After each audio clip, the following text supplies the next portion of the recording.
Okay. இன்னைக்கு வந்து டே 26. இன்னைக்கு வந்து என்ன பார்க்குறோம் அப்படின்னா, ஒரு அரே குடுத்துட்டாங்க அப்படின்னா, அதோட மீடியன் ஃபைண்ட் பண்றது அப்படின்றத எப்படின்றத பார்க்க போறோம். இதோட கான்செப்ட் ஃபர்ஸ்ட் பார்த்துரலாம்.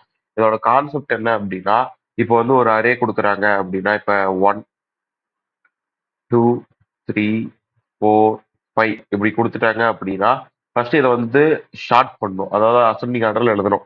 எப்படி அரேஞ்ச் ஆயிருந்தா இப்போ 5, 3, 1, 2, 4 அப்படி இருந்தாலும், இத இந்த ஃபார்ம்ல எழுதிட்டு அதுக்கப்புறமேட்டு என்ன பண்ணும் அப்படின்னா மிடில் வேல்யூ, அதாவது இது இதுவும் கேன்சல் ஆயிடும். மிடில் வேல்யூ கண்டுபிடிச்சு சொல்லிடணும். ஆட் நம்பரா இருந்தால், ஒருவேளை ஈவன் நம்பரா இருந்தால், இப்போ வந்து ஸ்டார்ட் பண்ணதுக்கு அப்புறம் 1, 2, 3, 4, 5, 6 இப்படி இருக்குன்னா நீங்க கேன்சல் பண்ணிக்கிட்டே வருவீங்க. அப்போ சென்டர்ல 2 நம்பர் இருக்கும். இந்த 2 நம்பரை ஆட் பண்ணி அப்ப 3 + 4 டிவைடட் பை 2 இப்படி போட்டுக்கிறோம். அப்போ 7 டிவைடட் பை 2 3.5 அப்படின்றது ஆன்சர் வரணும் நம்மளுக்கு. ஸோ இதை வந்து நம்ம ப்ரோக்ராம்ல இம்ப்ளிமெண்ட் பண்ணி பார்க்கலாம்.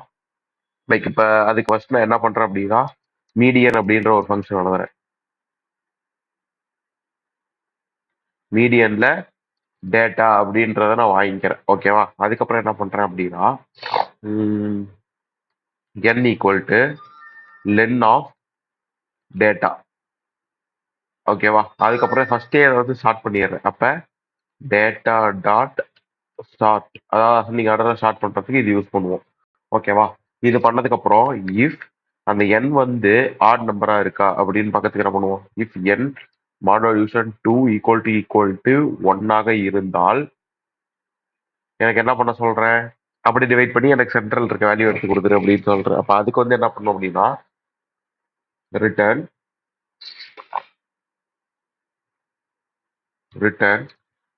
Data data of n flow division 2. ஓகேவா? இப்படி போட்டோம்னா நம்மளுக்கு வந்து அந்த வேல்யூ வந்து போயிடும் அந்த இடத்துக்கு. ஒருவேளை ஆட் நம்பரா இல்ல ஈவன் நம்பரா இருக்கு அப்படின்னா என்ன பண்ணலாம், ஃபர்ஸ்ட் வந்து புது நம்பர் அந்த சென்டர் நம்பர் கண்டுபிடிக்கணுமா. அப்ப A equal to data sorry data of n modulation 2 -1 and இப்போ இதுக்கப்புறம் என்ன பண்ணோம், அப்புறம் B equal to data of n flow division 2. இந்த ரெண்டு வேல்யூ நம்ம வந்து ஆட் பண்ணி டிவைட் பை 2 போடணும். கரெக்டா? இது எதுக்காக அப்படின்னா, மிடில் நம்பருக்கு முன்னாடி இருக்க நம்பரும் அண்ட் இது எதுக்குன்னா மிடில் நம்பருக்கு பின்னாடி இருக்க நம்பரும் எடுக்கிறதுக்கு தான் இது எடுத்துப்போம். நடுவில் இருக்கிற ரெண்டு நம்பரை லைக். அதுக்கப்புறம் இப்போ என்ன பண்ணலாம் அப்படின்னா, ஆன்ஸ் அப்படின்னு வச்சுட்டு ஏ பிளஸ் பி டிவைடட் பை 2 அப்படின்றது. இப்போ நான் வந்து ரிட்டர்ன் ஆன்சர் ரிட்டர்ன் பண்றேன். ரிட்டர்ன் ஆன்ஸ். ஓகேவா? செக் பண்ணி பார்க்கலாமா. டேட்டா சாரி லிஸ்ட்னு வச்சுக்கிறேன். List equal to 3, 4, 5, 3 sorry 1, 7, 2. இது ஷார்ட் பண்ணோம்னா 1, 2, 3, 4, 5, 7 இருக்கும். 1, 2, 3, 4, 5, 7. இது வந்து ஒரு ஈவன் நம்பர்.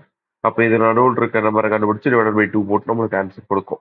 ஸோ இதில் நான் வந்து என்ன கொடுக்குறேன் அப்படின்னா, print of data of list sorry median, அந்த ஃபங்க்ஷன் பை மீடியன் தானே, மீடியன் ஆஃப் லிஸ்ட் அப்படின்னு கொடுக்குறேன். பிரிண்ட் பண்ணுவோம். ஆன்சர் வந்து 3.5 அப்படின்றது நம்மளுக்கு கரெக்டாக வந்துச்சு. இதே நம்ம வந்து ஆட் நம்பரா கொடுக்குறோம் அப்படின்னா, இந்த இடத்துல இன்னொரு 10 ஆட் பண்றோம் அப்படின்னா நம்மளுக்கு வந்து ஒரு பாயிண்ட் மட்டும் கிடைக்கும். 4 அப்படின்றது நம்மளுக்கான மீடியன். ஓகேவா? இதுதான் வந்து இன்னைக்கான கான்செப்ட்ல பார்த்தோம். நாளைக்கான இதுல வந்து நம்ம வந்து எப்படி பண்ணலாம்னா, generate first n prime number. இப்போ n கொடுத்துட்டாங்கன்னா எந்த நம்பர் வரைக்கும் இருக்கோ அந்த பிரைம் நம்பர் வரைக்கும் நம்ம வந்து ஜென்ரேட் பண்றது எப்படி அப்படின்றத